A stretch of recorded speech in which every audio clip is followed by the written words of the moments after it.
क्या होगा अगर कल सुबह उठते ही आपका वोट देने का अधिकार खत्म कर दिया जाए?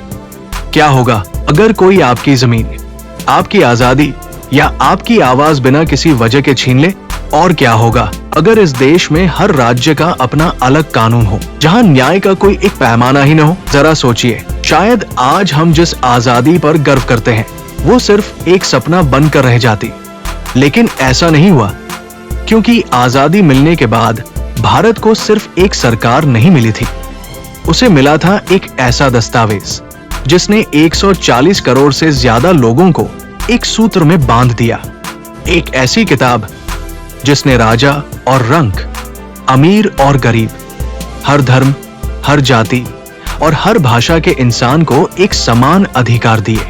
उस किताब का नाम है भारत का संविधान। लेकिन सवाल है, आखिर इस संविधान को बनाने की जरूरत क्यों पड़ी?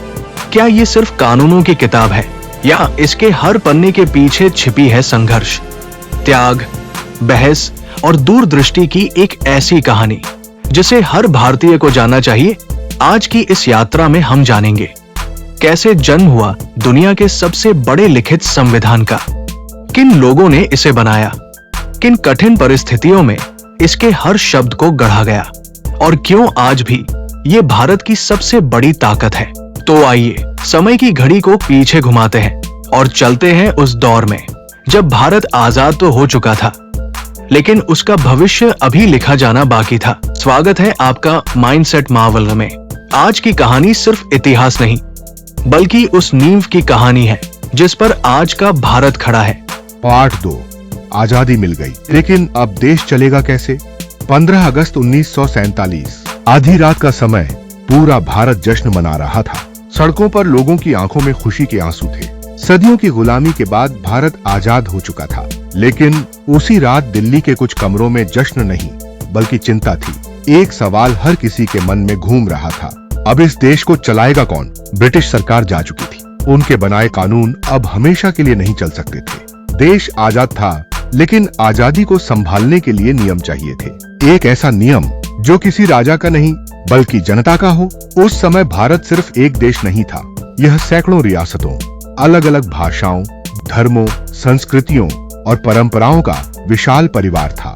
अगर हर राज्य अपने हिसाब से कानून बनाता तो शायद भारत कभी एक राष्ट्र बन ही नहीं पाता। जरा कल्पना कीजिए, एक राज्य में किसी नागरिक को बोलने की पूरी आजादी हो, लेकिन दूसरे राज्य में वही बात कहने पर उसे जेल भेज दिया जाए।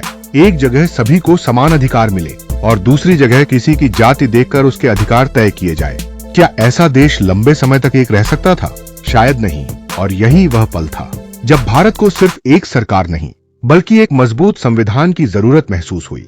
अब एक ऐसे समूह की आवश्यकता थी जो आने वाली पीढ़ियों के लिए भारत का भविष्य लिख सके। ऐसे लोगों की जो केवल नेता न हो बल्कि दूरदर्शी विचारक हों, जो अपने लिए नहीं बल्कि करोड़ों भारतीयों के लिए सोच सकें। यहीं से शुरू होती है संविधान सभा की ऐतिहासिक यात्रा। यह कोई साधारण सभा नहीं थी, यह वह स्थान बनने वाली थी जहां भारत का भविष्य शब्दों में ढलने वाला था। लेकिन क्या इतने अलग अलग विचारों वाले लोग एक ही संविधान पर सहमत हो पाएंगे? क्या हर धर्म, हर भाषा, हर वर्ग और हर क्षेत्र की आवाज को समान महत्व मिलेगा? यही वह प्रश्न था जिसका उत्तर इतिहास लिखने वाला था। और यहीं से हमारी कहानी और भी रोमांचक हो जाती है। पार्ट 3, जब भारत का भविष्य लिखा जाने लगा। 9 दिसंबर 1946, दिल्ली की सर्द सुबह। चारों तरफ एक अलग ही माहौल था। पुरानी संसद का सेंट्रल हॉल धीरे धीरे देश के अलग अलग हिस्सों से आए प्रतिनिधियों से भर रहा था। कोई बंगाल से आया था, कोई पंजाब से, कोई मद्रास से, तो कोई असम से। सबकी भाषा अलग थी, सबकी सोच अलग थी, लेकिन सपना सिर्फ एक था, एक ऐसा भारत जहां हर इंसान बराबर हो। जैसे ही सभा शुरू हुई, कमरे में गहरा सन्नाटा छा गया, क्योंकि वहां मौजूद हर व्यक्ति जानता था कि आज जो फैसले लिए जाएंगे उनका असर सिर्फ आज पर नहीं बल्कि आने वाली सैकड़ों पीढ़ियों पर पड़ेगा। लेकिन यह सफर बिल्कुल आसान नहीं था। देश अभी अभी विभाजन का दर्द झेल चुका था। लाखों लोग अपने घर छोड़ने पर मजबूर हुए, हजारों परिवार बिछड़ गए। चारों तरफ डर, हिंसा और अनिश्चितता का माहौल था। ऐसे समय में एक ऐसा संविधान बनाना जो पूरे देश को जोड़ सके लगभग असंभव जैसा काम था। लेकिन इतिहास हमेशा मुश्किल समय में ही लिखा जाता है। इसी बीच 29 अगस्त 1947 को एक महत्वपूर्ण निर्णय लिया गया। एक ड्राफ्टिंग कमेटी बनाई गई और उसके अध्यक्ष चुने गए डॉक्टर भीमराव रामजी आंबेडकर। सोचिए, एक ऐसा व्यक्ति जिसने बचपन में भेदभाव सहा, जिसे स्कूल में बराबरी का अधिकार तक नहीं मिला, आज वही व्यक्ति पूरे भारत के भविष्य का संविधान लिखने जा रहा था। ये सिर्फ एक नियुक्ति नहीं थी, यह न्याय की जीत थी। डॉक्टर आंबेडकर जानते थे कि संविधान केवल कानूनों की किताब नहीं हो सकता। अगर उसमें इंसानियत नहीं होगी तो वह कागज का एक ढेर बनकर रह जाएगा। इसलिए उन्होंने दुनिया के कई देशों के संविधान का अध्ययन किया। अमेरिका से मौलिक अधिकारों की प्रेरणा, ब्रिटेन से संसदीय व्यवस्था, आयरलैंड से नीति निर्देशक तत्व, कनाडा, ऑस्ट्रेलिया और अन्य देशों से भी कई उपयोगी विचार लिए गए। लेकिन उन्होंने किसी संविधान की नकल नहीं की। हर विचार को भारत की परिस्थितियों के अनुसार बदला गया, क्योंकि भारत जैसा विविधताओं से भरा देश दुनिया में दूसरा नहीं था। अब शुरू हुई हर अनुच्छेद, हर शब्द और हर अधिकार पर लंबी बहस। कभी एक दिन, कभी कई दिन और कभी कभी हफ्तों तक सिर्फ एक प्रावधान पर चर्चा होती थी। कोई जल्दबाजी नहीं, क्योंकि उन्हें पता था एक गलत फैसला करोड़ों लोगों का भविष्य बदल सकता है। लेकिन इन बहसों में ऐसा क्या हुआ जिसने भारतीय नागरिकों को ऐसे अधिकार दिए जो दुनिया के कई देशों में भी उस समय उपलब्ध नहीं थे? यही जानेंगे अगले भाग में। पार्ट 4, वो अधिकार जिन्होंने हर भारतीय को बनाया सबसे ताकतवर। संविधान सभा में बहसें लगातार चल रही थी। हर दिन एक नया सवाल उठता और हर सवाल के पीछे छिपा होता था करोड़ों भारतीयों का भविष्य। लेकिन तभी सभा में एक ऐसा प्रश्न उठा जिसने पूरे संविधान की दिशा ही बदल दी। क्या आजाद भारत में हर इंसान सचमुच बराबर होगा? सवाल आसान था, लेकिन जवाब बिल्कुल आसान नहीं। सदियों से इस देश में जाति के नाम पर भेदभाव हुआ था, धर्म के नाम पर लोगों को बांटा गया था, गरीब और अमीर के बीच गहरी खाई थी। अगर संविधान इन समस्याओं का समाधान नहीं देता तो आजादी अधूरी रह जाती। इसीलिए संविधान निर्माताओं ने फैसला किया कि हर भारतीय को कुछ ऐसे अधिकार दिए जाए जिन्हें कोई भी सरकार, कोई भी नेता और कोई भी ताकत आसानी से छीन न सके। इन्हें नाम दिया गया मौलिक अधिकार। यही अधिकार भारतीय लोकतंत्र की सबसे बड़ी ताकत बने। लेकिन इन अधिकारों की अहमियत समझने के लिए एक छोटी सी कहानी सुनिए। कहानी एक साधारण युवक की असाधारण जीत। कल्पना कीजिए, एक छोटे से गांव में रहने वाला युवक, नाम मान लीजिए रवि। रवि मेहनती था, पढ़ लिख कर नौकरी करना चाहता था, लेकिन उसकी जाति देखकर उसे बाहर अपमानित किया जाता। एक दिन उसे सिर्फ उसकी पहचान की वजह से एक सरकारी दफ्तर में प्रवेश तक नहीं करने दिया गया। रवि टूट गया। उसे लगा शायद यही उसकी किस्मत है। लेकिन उसके शिक्षक ने उससे सिर्फ एक बात कही, किस्मत नहीं, संविधान पढ़ो। रवि ने पहली बार जाना कि संविधान का अनुच्छेद 14 उसे कानून के सामने समानता का अधिकार देता है। अनुच्छेद 15 धर्म, जाति, लिंग या जन्म स्थान के आधार पर भेदभाव को रोकता है। अनुच्छेद 17 ने छुआछूत को पूरी तरह समाप्त घोषित किया। और सबसे बड़ी बात, अगर उसके साथ अन्याय होता है तो वह अदालत जा सकता है। रवि ने कानूनी लड़ाई लड़ी, समय लगा, संघर्ष हुआ, लेकिन आखिरकार उसे न्याय मिला। यही संविधान की असली ताकत है। यह किसी एक व्यक्ति की नहीं, हर भारतीय की ढाल है। अब जरा सोचिए, अगर ये अधिकार संविधान में न होते तो क्या एक आम नागरिक सरकार के खिलाफ न्याय की मांग कर सकता था? शायद नहीं। यही कारण है कि डॉक्टर आंबेडकर ने कहा था, संविधान कितना भी अच्छा क्यों ना हो, यदि उसे चलाने वाले लोग अच्छे नहीं होंगे तो वह सफल नहीं होगा।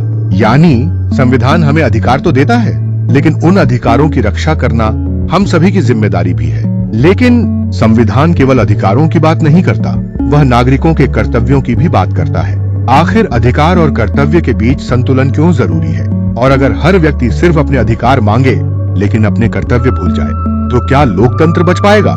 इसी रहस्य को समझेंगे अगले भाग में।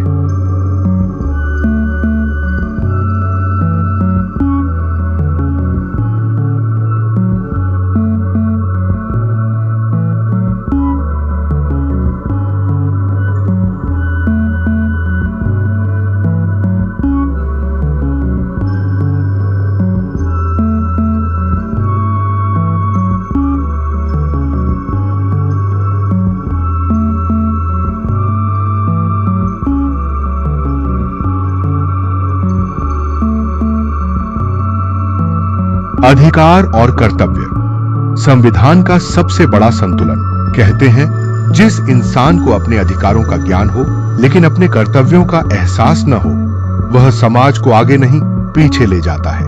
यही बात भारत का संविधान हमें बहुत पहले सिखा चुका था।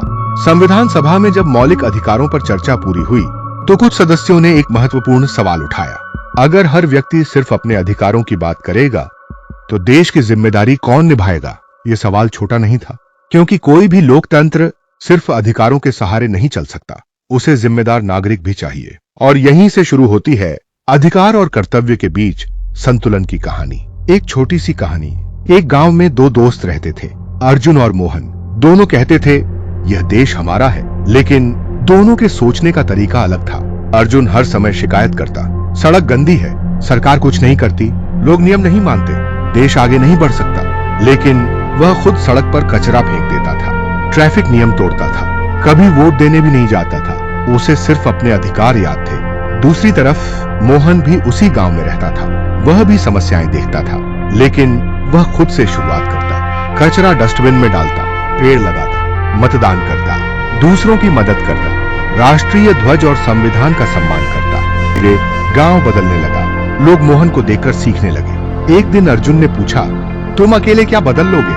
मोहन मुस्कुराया और बोला, देश सरकार से नहीं, नागरिकों से बनता है।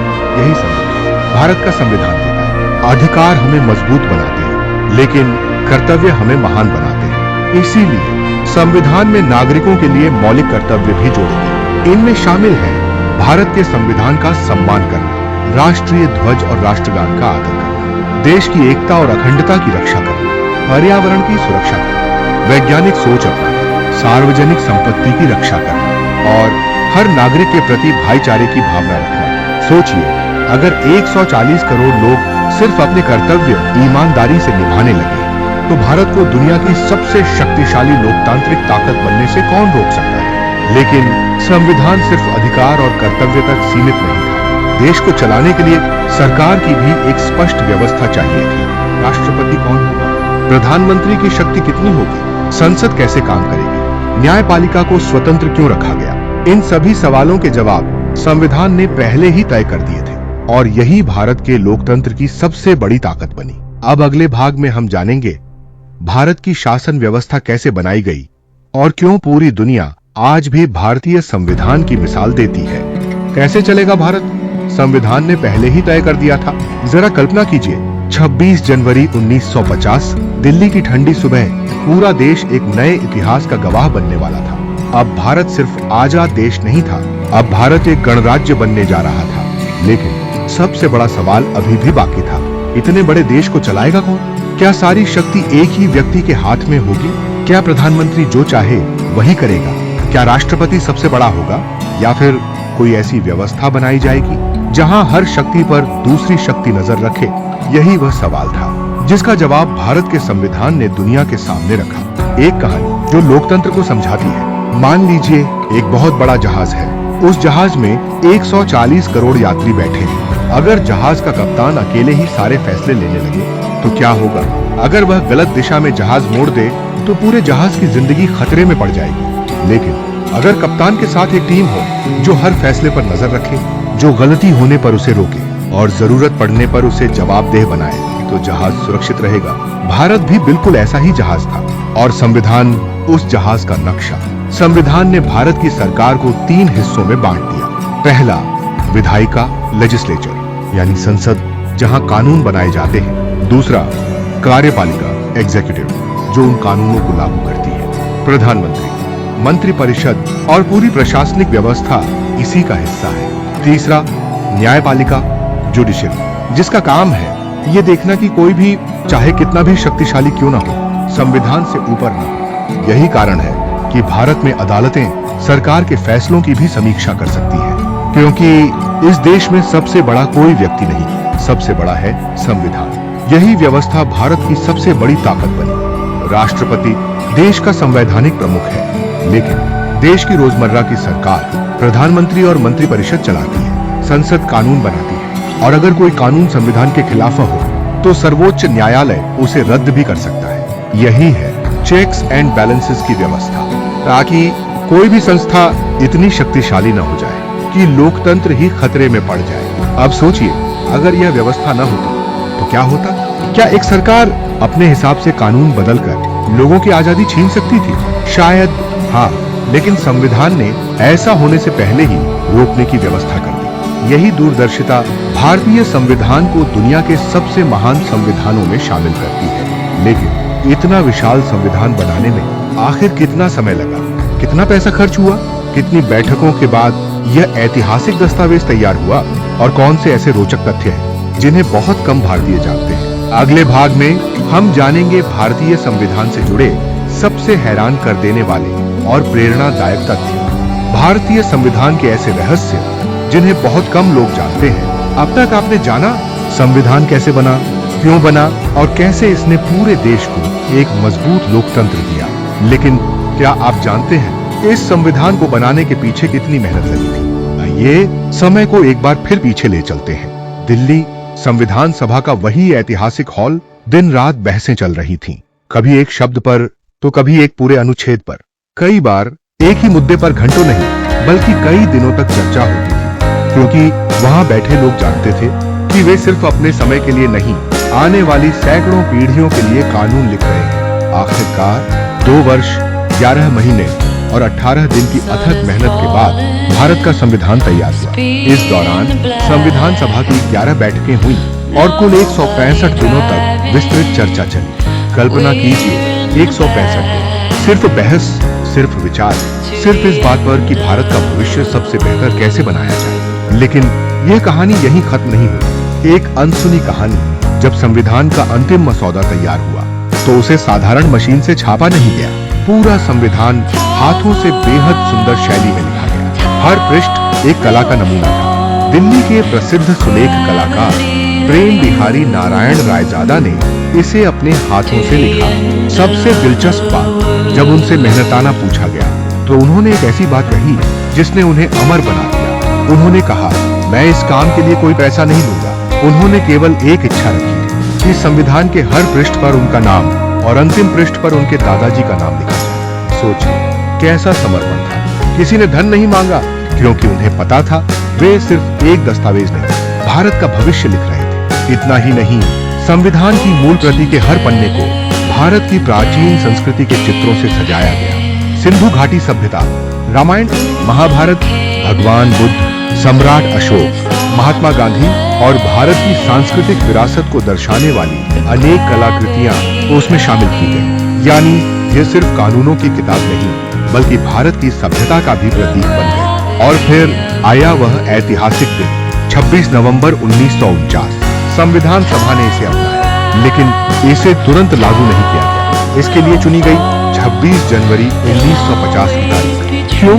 क्योंकि 26 जनवरी 1930 को भारतीय स्वतंत्रता आंदोलन के दौरान पूर्ण स्वराज का संकल्प लिया गया था। संविधान निर्माताओं ने उस ऐतिहासिक दिन को सम्मान देने के लिए उसी तारीख को संविधान लागू किया, और तभी से हर साल 26 जनवरी गणतंत्र दिवस के रूप में मनाया जाता है। लेकिन क्या संविधान बनने के बाद सब कुछ हमेशा के लिए तय हो गया? क्या इसमें कभी बदलाव नहीं हो सकता, या समय के साथ संविधान भी बदलता है? यही सबसे दिलचस्प अध्याय है जिसे हम अगले भाग में जानेंगे, क्योंकि एक महान संविधान समय के साथ खुद को बदलने की क्षमता भी रखता है। क्या संविधान बदला जा सकता है? यही है इसकी सबसे बड़ी ताकत। कई लोग सोचते हैं, क्या संविधान एक ऐसी किताब है जिसे कभी बदला ही नहीं जा सकता? अगर आपका जवाब हाँ है, तो शायद आज आप सबसे बड़ा सच जानने वाले हैं, क्योंकि भारत का संविधान पत्थर पर लिखी हुई इबारत नहीं है। यह एक जीवंत दस्तावेज, लिविंग डॉक्यूमेंट है, जो समय के साथ देश की जरूरतों के अनुसार खुद को बदलने की क्षमता रखता है। लेकिन यही एक बहुत बड़ा सवाल पैदा होता है। अगर संविधान में बदलाव की अनुमति है, तो क्या कोई भी सरकार अपनी मर्जी से इसे बदल सकती है?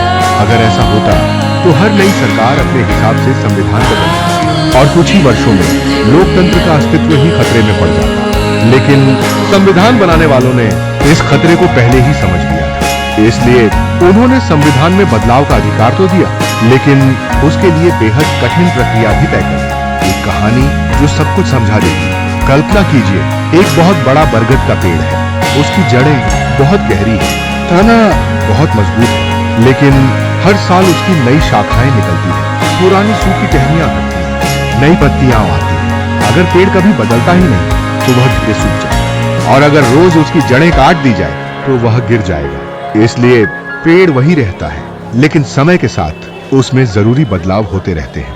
भारत का संविधान भी बिल्कुल ऐसा ही है। उसकी जड़ें न्याय, स्वतंत्रता, समानता और बंधुत्व है।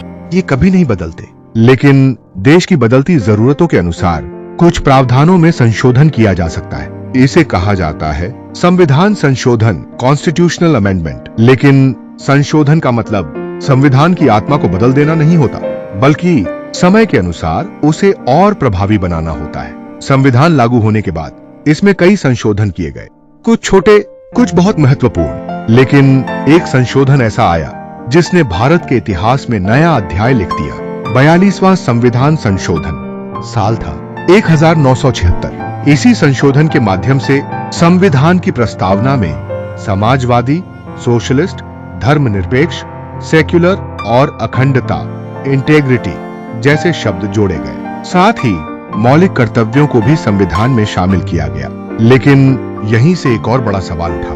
अगर संसद संविधान में संशोधन कर सकती है, तो क्या वह संविधान की मूल भावना भी बदल सकती है? इस प्रश्न का उत्तर भारत के सर्वोच्च न्यायालय ने दिया और वही फैसला भारतीय लोकतंत्र की सबसे मजबूत ढाल बन गया। इसे कहा जाता है मूल संरचना सिद्धांत, बेसिक स्ट्रक्चर डॉक्ट्रिन। इस सिद्धांत के अनुसार संसद संविधान में संशोधन तो कर सकती है, लेकिन वह संविधान की मूल आत्मा जैसे लोकतंत्र, न्यायपालिका की स्वतंत्रता, कानून का शासन और मौलिक अधिकारों की बुनियादी संरचना को समाप्त नहीं कर सकती। यही वह सुरक्षा कवच है जिसकी वजह से आज भी भारत का लोकतंत्र मजबूती से खड़ा है। यही कारण है कि दुनिया के अनेक संवैधानिक विशेषज्ञ भारतीय संविधान को दूरदर्शिता और संतुलन का अद्भुत उदाहरण मानते हैं। लेकिन इतना महान संविधान होने के बावजूद आज भी लोग पूछते हैं, क्या संविधान सिर्फ नेताओं और वकीलों के लिए है, या क्या इसका संबंध हमारी रोजमर्रा की जिंदगी से भी है? यही सबसे महत्वपूर्ण सवाल है और इसका जवाब शायद आपकी जिंदगी बदल सकता है।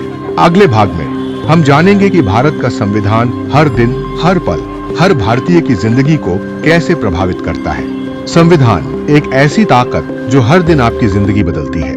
अब मैं आपसे एक सवाल पूछना चाहता हूँ। आज सुबह जब आप उठे थे, क्या आपने एक पल के लिए भी सोचा था कि आपकी जिंदगी का लगभग हर हिस्सा किसी न किसी रूप में भारत के संविधान से जुड़ा हुआ है? शायद नहीं, क्योंकि हम में से ज्यादातर लोग संविधान को सिर्फ एक मोटी किताब समझते हैं जो अदालतों, नेताओं या वकीलों के काम आती है। लेकिन सच्चाई इससे बिल्कुल अलग है।